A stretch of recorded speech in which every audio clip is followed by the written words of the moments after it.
to my channel. I'm so happy you're here. Today is our last day that we're featuring a recipe from the PBNSG cookbook. If you've been following along all of February, we've been covering one recipe a week that we've loved from the cookbook, Perfectly Plant-Based. This is a cookbook made by the nonprofit PBNSG. They're a plant-based support group from Detroit, Michigan, and they've been doing a lot of awesome stuff online virtually. They have cooking classes and classes with all of your favorite plant-based doctors, and really it's been reaching such a wide range of people because everything's virtual now. So I really love what they've been doing and their message and how they're spreading the plant-based word around. And so I'll have all the information for their website linked down below in the show notes. But they do have a cookbook, and it's made by their culinary members. And so this cookbook has lots of recipes from lots of different people, which I personally really enjoyed. I thought it was very different. And it's all oil-free. And so if you're interested, they do have it on their website. A couple more days till the end of February. I have a $5 off discount code. So again, that's down below if you want to get the cookbook as well. They also have it on Kindle on Amazon. Now, this recipe is available online. I've checked out the author of this recipe, and they do have it linked on their website. It's slightly different. I think they use coconut milk on their website recipe. We're going to use just an unsweetened non-dairy milk. I'm using almond milk, so you don't have to use coconut milk. But check out the website for this recipe. I'll also have that link down below for this one today. If any of the recipes in the cookbooks are featured and I can find them online from the author, I post them down there for you guys. So you can make this without having to buy the recipe cookbook, but I think that there's a lot in here that you'd really enjoy.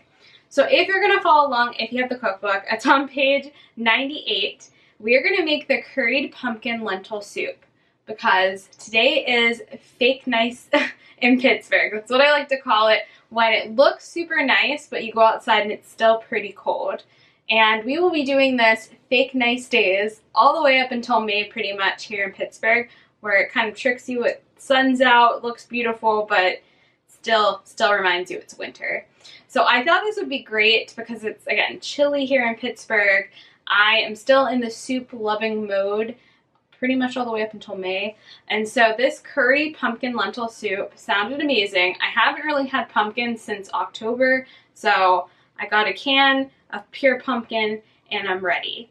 So again, all of the measurements for this is linked down on the website of the author from this recipe. I won't go over into the amounts, but I will post the items that we're going to use today on the screen now, and we're going to jump into it. So on the stove, I have my induction top. A lot of people ask me about this induction top. It's linked in our Amazon shop under cooking. I use this when we go cooking a lot. So if you go to our Amazon shop, select camping, not cooking, camping, it'll be linked in there. And it's really been awesome. I've had it for over a year now and love it. So I have a pot on here. I'm going to cook everything in. And what I'm going to do now is I'm just going to saute the onions until they're translucent, the garlic and the ginger with a tiny bit of vegetable broth or stock. Works with whatever you have. So I'm going to add that to my pot. And again, I'm just cooking it until the onions are translucent. That's kind of the goal. I love soup recipes that are super easy because, you know, I'm busy and I like to do stuff where I don't have to stand over it and watch it.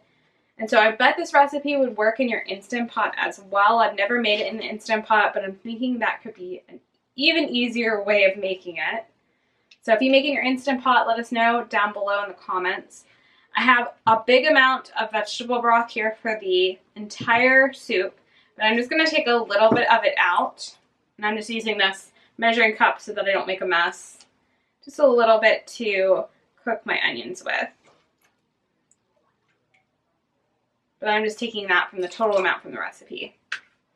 I'm going to turn this guy on high, medium high.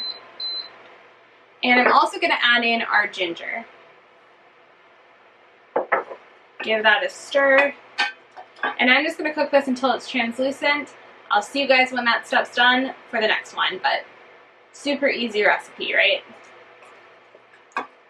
after your onions are translucent, you can go ahead and add everything but the lemon juice. We're going to add that at the very end, but everything else can go in. So I have our vegetable stock, the rest of it.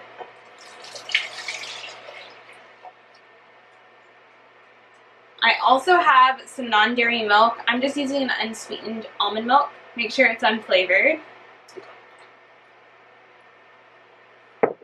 I have some red lentils, which are going to help thicken the soup. 1 can of pumpkin. You can use fresh or canned. Make sure it's pure pumpkin and not pumpkin pie. And your curry powder. Now you can find a lot of different curry powders, even some that aren't super spicy, so check your grocery store and get a curry powder to try out. This definitely is a mild one for my own taste. Give that a stir, and we're going to cook this and let everything thicken for around 25 minutes, which is perfect. And then all of those red lentils really should help thicken the soup quite a lot. And it'll be dinner time. So I'm really excited because this smells so amazing, and I'm ready for something that is nice and warm and comforting. And if you are trying to lose weight, this was a really nice recipe as well to include. So all of my friends that are on plant-based lifestyle, that are trying to focus on weight loss, this would be weight loss friendly for you. Alright, I'm going to let this come up to a simmer and see you guys whenever it's finished. After your soup has thickened, you can add more curry powder if you'd like, but I'm going to add in the lemon juice now. And you also could add in some white miso to this, if it definitely would replace the salt, or just leave it out completely. It's optional for whatever you'd like. Stir in that lemon juice. It smells amazing. And my favorite way to serve this, if I'm having it as a meal and not like an appetizer, is to serve it over a whole grain. Cook up whichever whole grain is your favorite. Serve the soup on top, or even a baked potato is really nice, or a sweet potato that's baked. So I really hope you guys enjoy this. I'm going to grab a spoon, serve myself a bowl. I'll try it on camera, but this is the perfect, you know, that in between winter and spring where the weather's like kind of all over the place, especially here in Pittsburgh. This is my go-to comfort meal, and I know you guys are going to like it because it's so easy. And again, if you have an Instant Pot, try it out in that. I'm sure it would work fantastic. Just look up maybe how long red lentils take to cook in a soup kind of similar, and I'm sure you can find a time and settings for that. Let me grab a spoon and we're going to try it. The soup gets super creamy and delicious. It thickens up a bunch. Definitely use red lentils over a different lentil of choice. Red lentils definitely are awesome. They kind of disintegrate and again make everything nice and thick and creamy. It's so nice. You can also play around with, like I said, the amount of curry you use. You can add in other seasonings. Some smoked paprika would be really nice in here. You guys are going to love this one. So make sure you check out the cookbook.